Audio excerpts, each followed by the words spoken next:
அதாவது பாஜகவோட ராகுலும் ஒரே நேர்கோட்டுலங்கிறது எப்படி அது ஏற்றுக்கொள்ளக்கூடியதான ஒரு விஷயமா?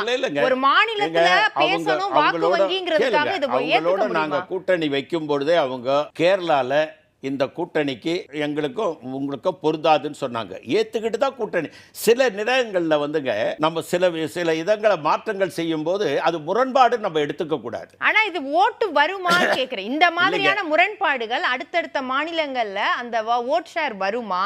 எப்படி ஏற்றுக்கிறது? இப்ப மேற்கு வங்காளத்துல காங்கிரசுக்கு ஒரு ஓட்டு கூட விடாது அப்படின்னு மம்தா சொல்றாங்க. அப்ப இந்த மாதிரியான முரண்பாடுகள் தான் சிக்கலா மாறுமான்னு கேக்குறேன். வாக்கு போடும் போது சிக்கலா மாறுமா? அப்ப 4ல வெற்றிங்கிறத அது பாதிக்குமா? அப்படி இல்லைங்க. பாக்கிய ஐயா கூட என்ன சொன்னாங்க, இந்தியா கூட்டணியில் நான் சேர மாட்டேன் அப்படின்னு. அந்த மாதிரி ஒரு கருத்தோ மம்தா சொல்லவில்லை. நான் வெளியிலிருந்து ஆதரவு தருவோன்னு சொல்லியிருக்காங்க மம்தா. இந்தியா கூட்டணியில தான் இருப்போம்னு சொல்லியிருக்காங்க.